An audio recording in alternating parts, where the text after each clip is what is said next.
let's go rip this bitch. Yo, what is up guys? Today we are back working on the Falcon, figuring out what's actually wrong with this thing. Now first things first, let's start off by saying what was actually wrong with it or what it was doing. So like I said in my previous video, which if you guys haven't watched yet, go watch it. I'm assuming you've already watched it since you're watching this one. But something is backfeeding the pump and the ECU, so car will warm up and be fine, and then will not warm up, but sometimes it has weird little issues where shut the key all the way off, but and everything else shuts off. Dash shuts off, all the pumps, everything else shuts off. So I don't believe it is the ignition switch, but you turn the key off, take the key all the way out, and the car will stay idling, and the pump will stay on, and the ECU will stay on for a little bit. And like it'll surge up and down from the idle air control. So I've talked to quite a bit of people and just seeing their input on it, and they're saying, sounds like something is backfeeding the ECU. And now the only actually relay that could probably do that is the fuel pump relay. So Holley comes with a signal wire, right, that you can use to power and actually feed the fuel pump. But ours is over the recommended amperage, so we actually wired in a relay. So what I'm gonna check real quick is if, just kind of see how the switched from the Holley is and how the constant is from what should be from the battery. So I'm gonna double check this relay really quick. It's right down here. You're probably not gonna be able to see it because it's so dark. So all the wiring for this is right down here. Sorry for the low light, but yeah, it just has these little terminals over here. So this one with the blue dust O-ring thing is the actual fuel pump relay, I believe. So I'm gonna get my multimeter out and probe around on that and see if we can figure this issue out. I've been looking through the wiring and double checking all the schematics, and from what I can tell over here, probing around with the multimeter, is there's nothing wired wrong. So I actually, for anybody who doesn't know, I think I've mentioned this before, but I actually didn't wire this. I actually had Wyatt wire this because I didn't have time to do it, and he had time, and he's actually pretty good at wiring. So I wasn't really concerned that it was something that Wyatt did, because we've drove it so much that we would have had an issue right away if it's something related to the wiring, the actual physical wiring itself. So what I've been thinking about is, for some reason I was confused and I thought that relay up there in the front was actually the relay for the fuel pump. That relay actually controls the fuel injectors, and it sends a signal, in our case, to the fuel pump to turn on, or to the fuel pump relay to turn on. So the fuel pump relay is actually back here in the trunk. I didn't realize that this fuel pump relay is actually back here on this back side of this battery box. Now, what I did is I took this relay out. I had a new one. This is the old relay. I don't know how old this relay is. So I have no clue how old that relay is. I think we ended up using it out of the harness that came out of this thing originally, because who had it before us ripped the whole harness out of it, the whole chassis harness and everything. So we just grabbed that relay and used it. Does have a new relay in it now, and it makes sense now. So the last time we started it up, everything is fine. And then once it got hot, it just shut off for some reason. I don't know why. And then I'll go to start it back up, and that's when it did its crazy surge and wouldn't shut back off with the key. So I don't know what it was doing, but I'm concerned that maybe that relay was getting really hot because it maybe is old, or I don't know. The relay was getting hot and the contacts were sticking, and it actually wasn't switching it off, allowing the 12 volts that comes up that pump relay to flow back through the signal wire and actually keep like everything back on that relay that controls the injectors and everything else. Not 100% positive. I just don't know what else it could be. The only thing that we have that could even backfeed through the ECU that we wired up is this fuel pump. There's nothing else that could backfeed through it. So I'm gonna double check it all. I'm gonna start it up and see what happens, I guess. I'm gonna let it warm all the way up, and I'm gonna touch that relay, and if it's really hot, I might have to order a beefier relay online. It is just a regular 40 amp relay. It's an A1000 pump. I'm sure it's probably rated for that, but if we do have issues with it still getting really hot, I may order a 60 amp relay or 50 amp relay, whatever I can get that's a beefy fuel pump relay. And if you're curious if it's the wire size making the relay hot, it's not the wire size. Wyatt used way beefy wire on this, so I know for a fact it's not the wire size. So go ahead and push some cars out, move my truck, and pull the Falcon outside and let it warm up. So it's been idling for quite a while now. It's pretty warm. Been checking the relays with my hands. They don't seem too hot. They seem just slightly warm. All the wires are nice and cool. Just a little bit of warmth from all the relays. So pretty sure it was just that relay sticking, the one in the rear that actually powers the pump, and then has the other relay that signals the pump to turn on. It was backfeeding into that relay. That was causing it to backfeed in the ECU and cause all kinds of issues. So yeah, pretty happy with it. I'm gonna go run to the parts store right now because I'm actually gonna add a little bleeder valve to the top part of the air to water setup, just because I'm not sure if it's actually has an air bubble in it and it's using the full core or what it's doing because the reservoir isn't the highest point. So I'm gonna go get one of those, put a fitting on it. I'm also gonna be changing out the oil pan. We got a Holley oil pan for it. It's the same basically dimensions as the truck pan, just a little bit shallower. So won't have to worry about bumps anymore. Well, still have to worry about bumps, but not as bad. So also we gotta change out the plugs because they foul out the plugs. So I'm gonna get some plugs, oil, nice filter, all that stuff. Hopefully fix the majority of the little problems this thing has. Get it ready for the dyno. So let's get to it. Went ahead and got the cherry picker hooked up to the front of the motor. Was starting to take the pan off. All the bolts are off of it. I was thinking I'd be able to lower the rack down that's under here and actually get it out. But I'm gonna have to end up lifting the motor up. It's just the two little through bolts that go on the motor mounts, and then because it is solid mounted, I'm gonna have to take the trans mount off also. Super easy, just two more bolts and put a jack back there. So my plan is to raise the rear of the tail shaft and lift the motor up a little bit. It should give me plenty of room to get that oil pan out and then get the Holley one in. I'll show you guys the comparison of these pans, but basically this pan is the same. The sump sits this far back on the truck pan, same outline of the truck pan, and then this is just a little bit shallower. I think it's like 2 inches shallower possibly. I'm not exactly sure, but I will take it out and compare the two for you guys. The whole reason for going with this is because I couldn't get the motor high enough with the stock truck pan, and it's really low. We did take it on a couple bumps and it looked like it might have just grazed the pan, so better be safe than sorry and put this guy on there.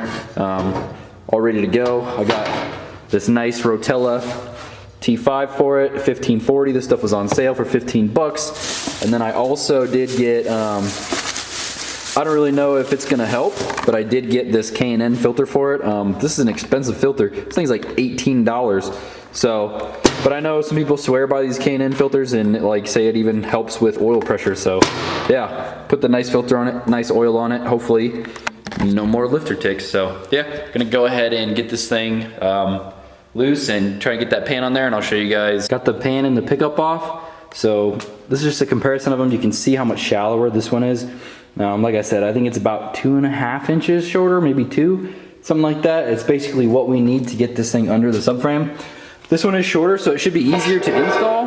However, what I am worried about is, and I might have to fight, is trying to actually get these bolts up in there. It's kind of hard to get them started because it's a really tight fit, and like this one, like I dropped one of them down in the pan, so obviously if I drop something in this pan, I'm gonna have to take it all back down. So just gonna have to be careful with it, I guess.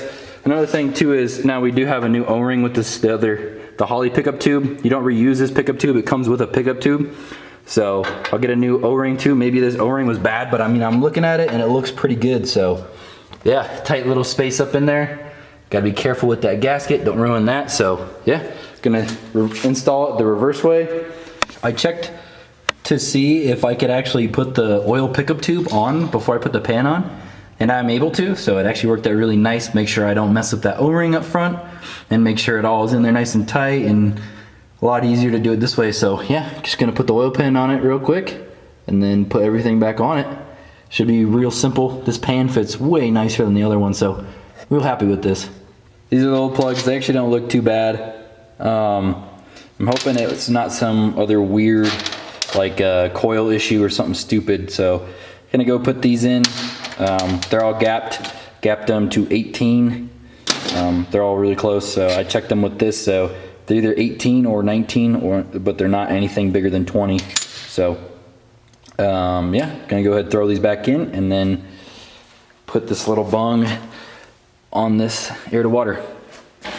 So this thing definitely had bubbles in it. It's like I put this nipple up here and look at it push all the air bubbles out of it. Bleeding the system right now. I'm hoping this thing cools better now. We'll see, I guess.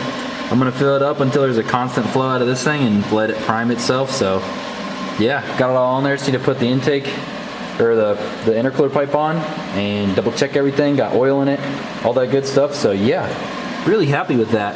Kind of cool. I'm glad I use this little clear line too, so I can actually see it come out of here. But I'm gonna double check for leaks, and then I'm actually gotta go get some dog food for Lucy and go get some other stuff from Walmart. Come back and then work on this thing. So I got the car to warm up and got it outside. Gonna go take it for a ride here just a little bit. Just wanted to show you guys. Hopefully you guys can see this. That's how much clearance I have with the oil pan now. That's the K member. Really high off the ground. Not gonna have to worry about bottoming that out at all. So, really happy with how high the oil pan is off the ground. Also, if anybody was wondering, so here's the thing, right? Here's the 3 things we changed. The 3 things that we changed was the oil pan, right? And so the oil pan came with a pickup tube, an oil pickup tube, and it came with a new O-ring on that pickup tube. And so the one thing I'm thinking is, it's really common on these truck motors too that people have issues with the O-ring on the oil pickup tube. And so I'm thinking that one was a little worn out. When I took it out, it was really easy to take out and really loose.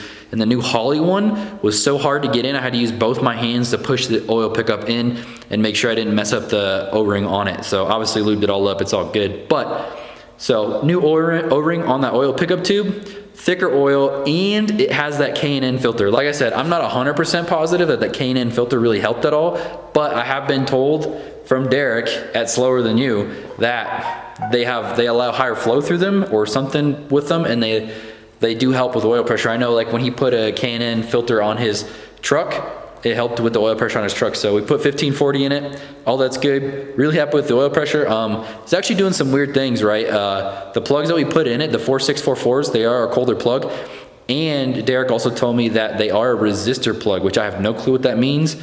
I honestly have no clue, but the other plugs we had in it were non-resistor plugs. And he was saying that it may have adjusted the tune a little bit, because when it's on the cold start and when it's not adjusting right, and like the learn tables are a little weird. I don't know if it has learn table on the cold start or not, but it didn't want to idle. It would want to die. And then once I got it warmed up, I saw it like correcting like 18% fuel on idle, and then it was like pulling it back down. So he's gonna have to look at the tune. He says I should be good to go drive it around, and he said just watch the air fuel if I full throttle it and see if it's still breaking up. So I'm gonna go and do that right now. We're gonna go out for a rip. I'm gonna go check E85 first, and I'm gonna see, I don't have a GoPro with me today, but I'm gonna see if I can set this tripod up inside and actually get some footage with my camera. So hope y'all are excited for this. Let's go rip this bitch.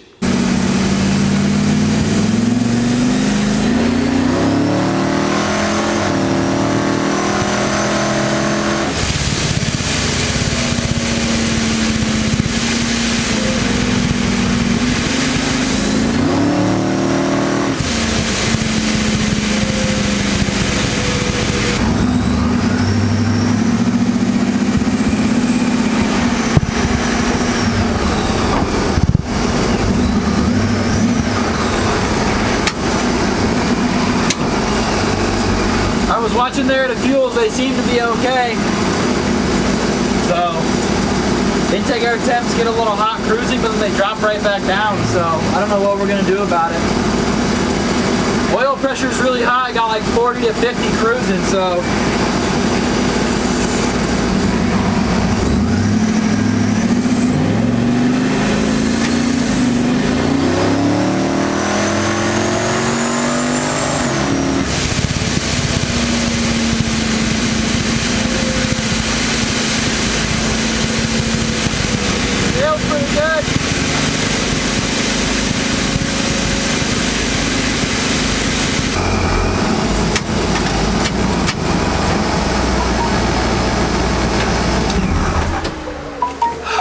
just got back from driving it.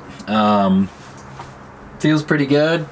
Not doing the weird thing where the relay or the fuel pump relay wouldn't come on or stick. Seems to be working flawlessly now, so that was our easy fix to the weird idle thing and the weird staying on after we took the ignition or the key out of the ignition. Yeah, I think Derek's just gonna have to go over the tune a little bit. I'm not sure why. Like I said, there's nothing that I changed minus the plugs, so I don't think I messed anything up, but I may have. We'll have to double check it all when he gets here. If he's like, look, man, this thing's like way out, it's really weird. Obviously, check something, see if we got a dead hole or something. But it sounds good. It doesn't sound or feel like it has a dead hole, or that one of the cylinders isn't firing, or a couple of them aren't firing. It feels really good. Intake air temps, I don't really know if that bleeder helped at all, the little thing up top. I imagine it probably helped a little bit, but I just think that air to water, that water to air, is just too small for what we need. It should work fine for this. Might have to get a little fan to put up front on the heat exchanger. It is mounted at a weird angle, but yeah, really easy fix. Real happy with this. I may drive it home. If it rains, I won't drive it home, but definitely gonna have to do something with the rear. I really want to take the rear end out and see what's wrong with it, because it just does not feel happy. There's something wrong with that rear end, and like swaying it side to side, like it feels terrible in the rear. It feels terrible. So oil pressure is good. We got like 40, almost 50 psi oil pressure cruising. No more lifter tick. Everything's good. K&N filter, new oil pickup tube O-ring, and 1540 Rotella T5 seems to do the trick. So this thing definitely sounds a lot happier. No lifter tick and solid oil pressure no matter what we do with it. Lowest it dropped was 28 psi, fully hot on idle. Doesn't matter. This thing's way happier now with the new filter, the new oil, and that new pickup tube O-ring. So yeah, if you got a lifter tick, I suggest you change some of them things. Try it out. Dyno very soon. Hope you guys enjoyed this video. Be sure to like, comment, subscribe, and until next time, guys, see you in the next one.